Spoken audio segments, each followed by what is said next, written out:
আরে বাবা, গান গাইছিস না কেন? গাইছি তো, কিন্তু মাইক্রোফোনে তো কোনো আওয়াজই হচ্ছে না। কি দেখে, তুই সর। মাইক্রোফোনে আওয়াজ হচ্ছে না মানে এ আবার কি রে? হ্যাঁ, এই তো ঠিক করে সব টেস্ট করে দেখে গেলাম। হ্যাঁ, হ্যালো হ্যালো, হ্যাঁ হ্যালো হ্যালো।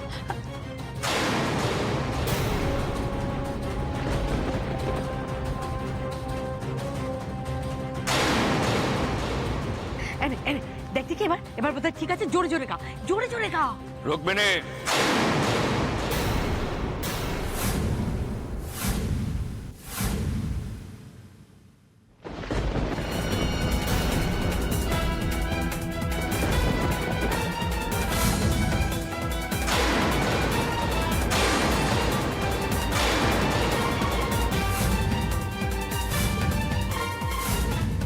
ছোট বৌমাকে দিয়ে আর জোর করে গান গাওয়ানো যাবে না।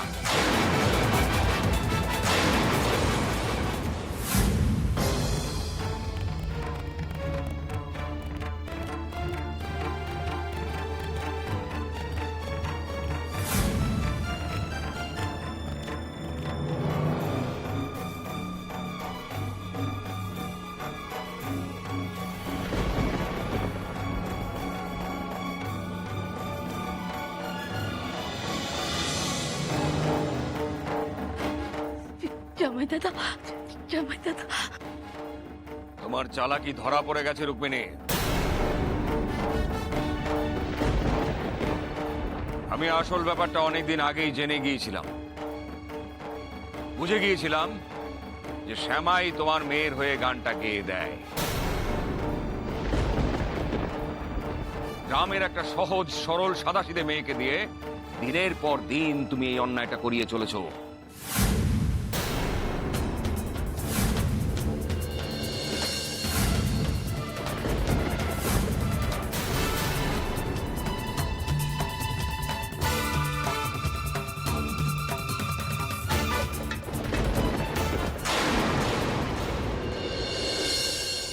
বুঝলি নিখিল, ওই রাধা যখন গান গাইছিল তখন জানলার ফাঁক দিয়ে আমি একবার ছোট বৌমার আঁচলটা দেখতে পেয়েছিলাম। রাধা গান গাইবে ঠিক আছে, কিন্তু তাতে আবার ছোট বৌমার গলাটা না খারাপ হয়ে যায়। ছোট বৌমা, তোমার গুরুমা দেখছি তোমাকে খুব ভালোবাসেন। হ্যাঁ, মা মেয়ে মিলে তোমাকে সারিয়ে তোলার কেমন দায়িত্ব নিয়েছে দেখছো। শ্যামার ঠান্ডা লেগে গলা বসে গেছে, তাতে তুমি কি কোনো প্রবলেমে পড়ে গেলে? ও আজ তো আবার রাধারানীর শো। রুক্মিণী, আমরা কিন্তু সবাই মিলে রাধারানীর গান শুনতে যাব। এতদিন তুমি শোয়ের সময় রাধারানীর খেয়াল রেখেছো, ওই মেকআপের জিনিসপত্র গুছিয়ে দিয়েছো, তারপরে জল এগিয়ে দিয়েছো। আজ কিন্তু আর তা হবে না। আজ রাধারানী গান গাইবে আর তুমি আমার সঙ্গে সামনের সিটে বসে গান শুনবে। কেমন?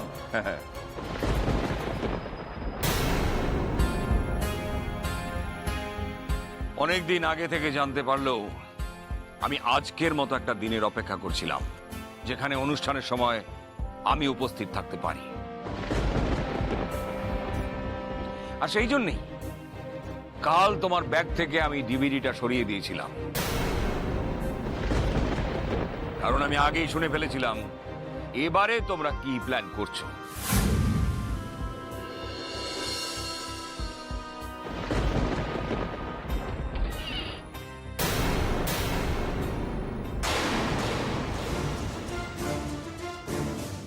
আচ্ছা মা, মেসোমশাই আসেনি তো?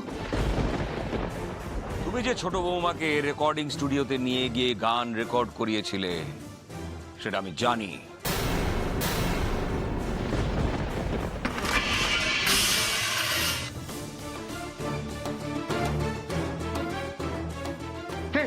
চোর চোর চোর চোর চোর চোর!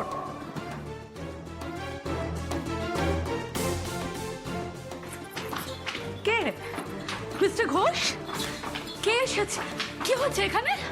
মনে হচ্ছে চোর এসেছিল। আর আমি এও দেখেছি ছোট বৌমা ভোরবেলায় কিভাবে মগ্ন হয়ে একা একা রেওয়াজ করে। তার ভিডিও আমার কাছে আছে।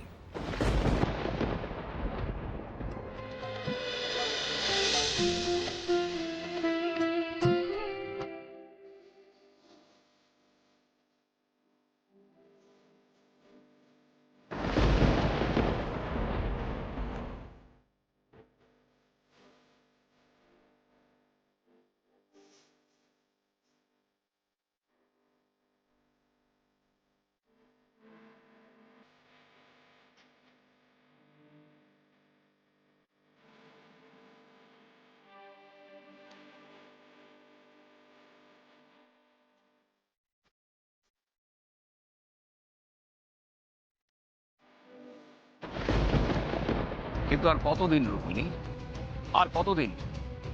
একদিন না একদিন তোমাদের এই প্রবঞ্চনা থামাতেই হতো। সেই কারণেই, সেই নোংরা খেলাটা বন্ধ করতেই আজ আমি এখানে এসেছি।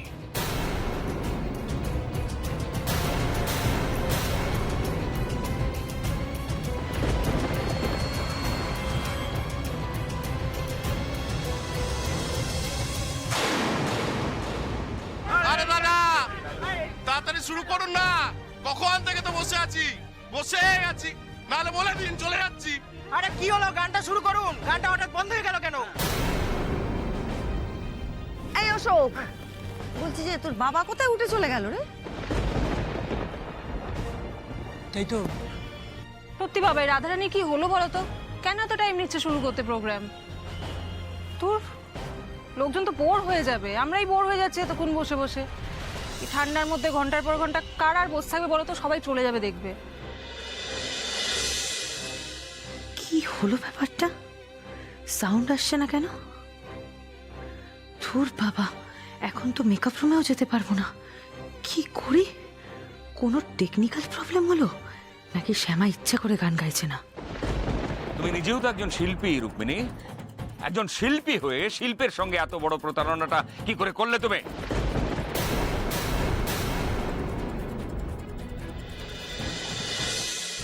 জামাই দাদা, জামাই দাদা আমাকে ক্ষমা করো, আমাকে ক্ষমা করো জামাই দাদা, আমাকে ক্ষমা করো জামাই দাদা, আমাকে ক্ষমা করো। আমি হাত জোর করে ক্ষমা চাইছি জামাই দাদা, আমি তোমার পায়ে পড়ছি, আমি ক্ষমা করে দাও।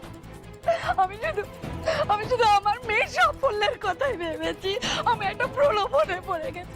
আমায় ক্ষমা করো জামাই দাদা, আমায় ক্ষমা করো, ক্ষমা করো, ক্ষমা করো, আমায় ক্ষমা করে দাও।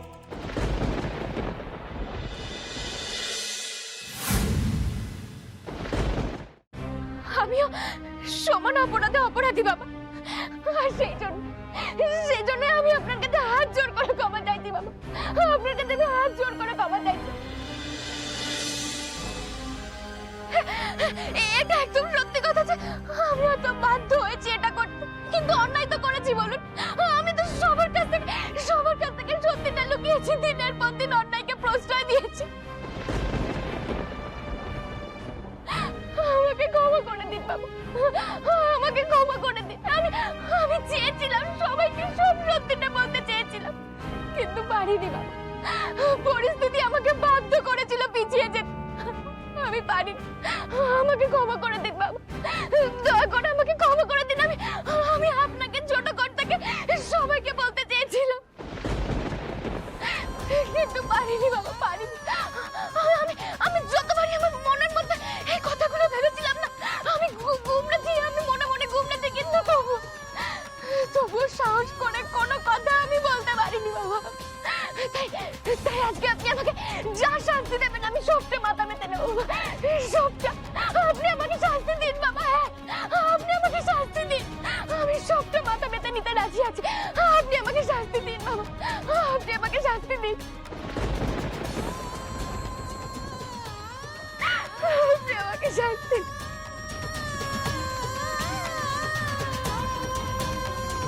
সত্যিকে বেশি দিন লুকিয়ে রাখা যায় না ছোট বৌমা, একদিন না একদিন সেই সত্যি প্রকাশ হয়ে পড়বেই।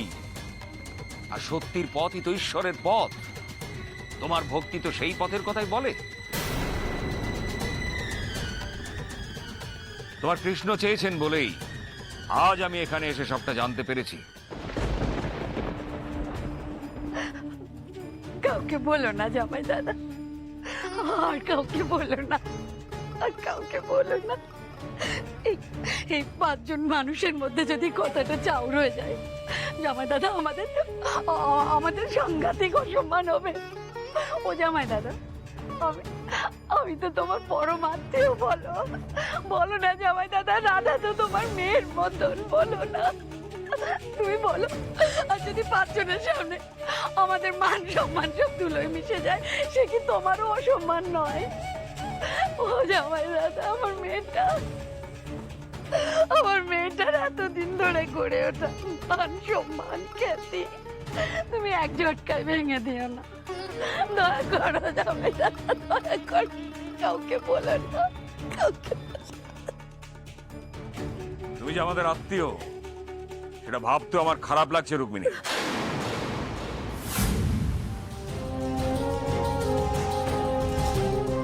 তুমি ভাবো তো, তোমার দিদি যদি আজ সবটা জানতে পারে কি হবে, বুঝতে পারছো?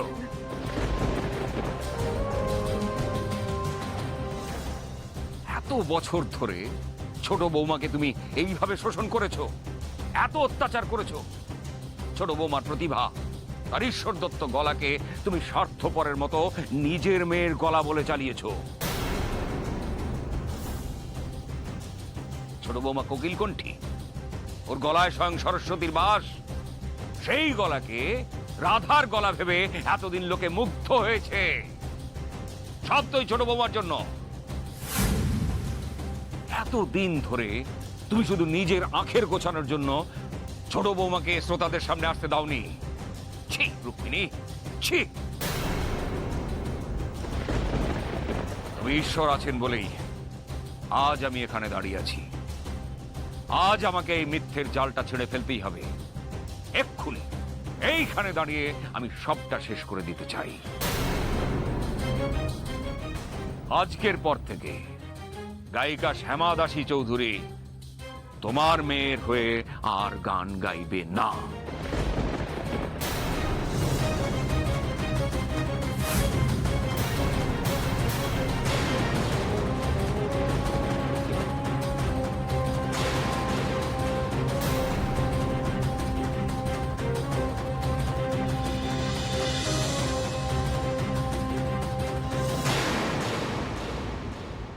সব শেষ হয়ে যাবে, সব শেষ হয়ে যাবে জামাই দাদা, সর্বনাশ হয়ে যাবে।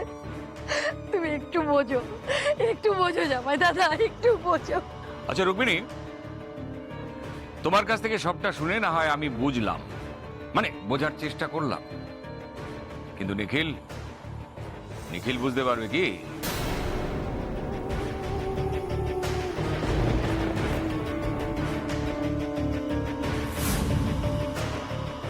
আমি তোমাদের আগেই বলেছিলাম আমার 3 ছেলেই মিথ্যেটা সহ্য করতে পারে না। ওদের শিক্ষা দীক্ষা সংস্কৃতি যেমন ওদেরকে মিথ্যে বলতে আটকায়, তেমনি অন্য কেউ ওদের সঙ্গে মিথ্যাচার করলে সেটা একেবারে সহ্য করতে পারে না।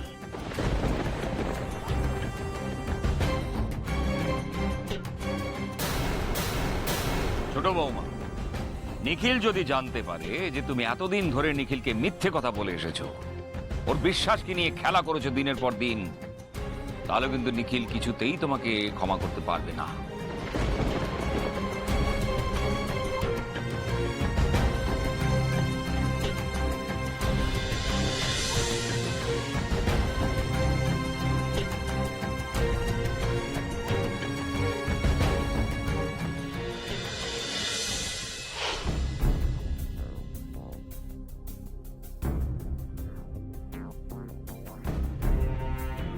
কি হয়েছে ছোট কর্তা?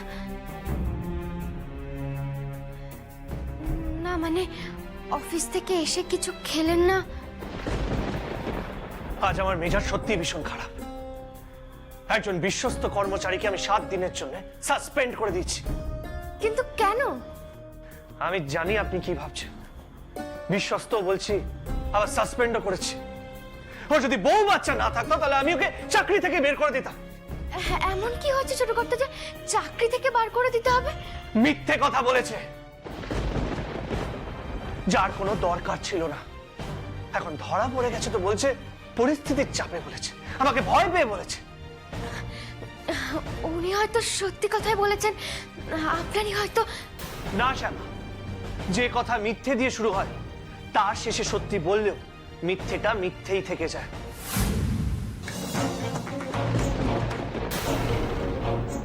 সত্যি কথা বলার সৎ সাহস সব মানুষের মধ্যে থাকা উচিত। আমি কিছুতেই মিথ্যে কথা সহ্য করতে পারি না, সহ্য করতে পারি না। আপনি আমাকে কথা দিন শ্যামা, পরিস্থিতি যত কঠিনই হোক না কেন আপনি আমাকে কখনো মিথ্যে কথা বলবেন না।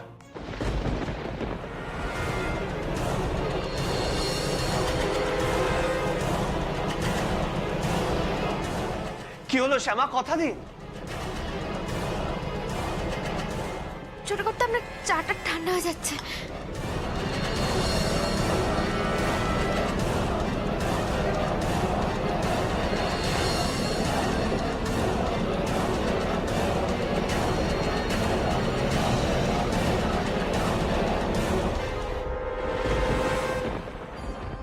যে ভয়টা আমি এতদিন ধরে পাচ্ছিলাম, আজ সেই ভয়টাই বাস্তব হয়ে গেল।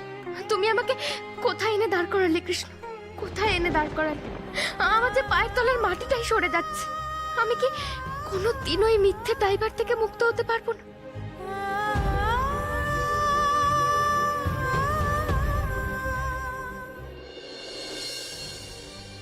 সরি স্যার, আমরা পারবো না, মালিক না বলেছেন। পারবেন না মানে? বললাম তো শ্যামা চৌধুরী আমার স্ত্রী। কিন্তু স্যার এই ঘরটা রুক্মিণী দাসীর নামে বুকড আছে, তিনি বললেই একমাত্র আমরা এই ঘরটা খোলার ব্যবস্থা করতে পারি। সরি স্যার, আমাদের ক্ষমা করবে। দাঁড়ান, আমি রুক্মিণী মাসিকে একটা কল করি।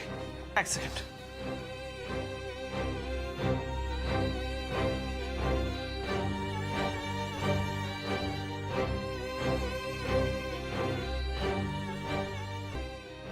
রুক্মিণী মাসি নিশ্চয়ই শোয়ে ব্যস্ত। আমি বাবাকে একটা কল করি।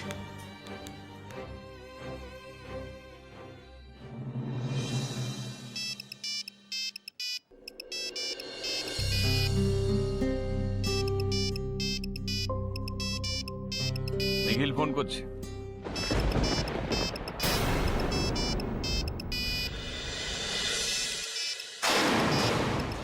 জামাই দাদা, আমার একটা কথা শোনো। তুমি তুমি এখনই কাউকে কিছু বলো না, অন্তত নিখিলকে এখনই কিছু বলো না জামাই দাদা। ছেলেটা একা হোটেলে আছে, হয়তো হয়তো পাগলের মতো শ্যামাকে খুঁজছে। ও বড্ড অস্থির হয়েছে জামাই দাদা। এইসব কথা যদি এখন বলা হয় না, ছেলেটা অস্থির হয়ে যাবে। তুমি তুমি দয়া করে এখনই কিছু বলো না, এখনই কিছু বলো না। বাবা, বাবা বলছি গুরুমার এই কথাটা অন্তত আপনি শুনুন বাবা। বাবা, বাবা আমি আপনার পায়ে পড়ছি বাবা, আমি দোষ করেছি, যা অন্যায় যা সবকিছু আমি করেছি। আপনি আমাকে শান্তি দিন, আপনি যা বলবেন আমি এখন থেকে তাই করবো। আমি সব শান্তি মাথা পেতে নেবো বাবা। দয়া করে বাবা ছোট কর থেকে কিছু বলবেন না, উনি যে মিথ্যাটা সহ্য করতে পারবে না। এতদিন ধরে যে আমি এই সত্যিটা লুকিয়ে রেখেছি, এটা উনি কিছুতেই মেনে নিতে পারবেন না, কিছুতেই না।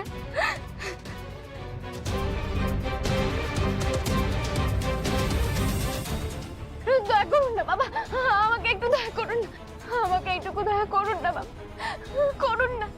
আমি যে ছোট কর্তাকে কথা দিয়েছিলাম, কোনো পরিস্থিতিতেই আমি কোনোদিন ওনাকে মিথ্যা কথা বলবো না, কোনোদিন না।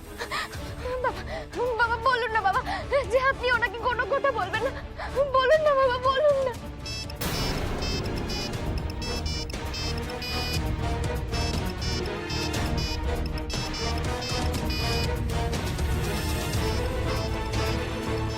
আমি জানি তোমাকে না পেয়ে, তোমার সঙ্গে যোগাযোগ করতে না পেরে নিখিল আমাকে ফোন করছে। আর তুমি এখানে লুকিয়ে গান গাইতে এসেছো বলে আমাকেও নিখিলকে মিথ্যে কথাটা বলতে হবে? নিখিলকে মিথ্যে কথা বললে সেটা আমার কতটা খারাপ লাগবে তুমি ভাবতে পারছো?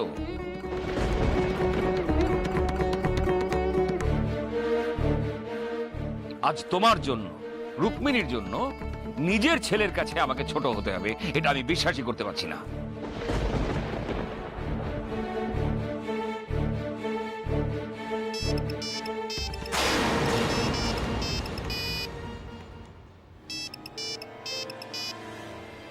হ্যাঁ নিখিল বল।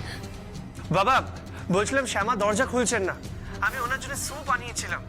হোটেল অথরিটিদের বললাম যে মাস্টার কি দিয়ে দরজাটা খুলে দিতে, কিন্তু কিছুতেই খুলছে না।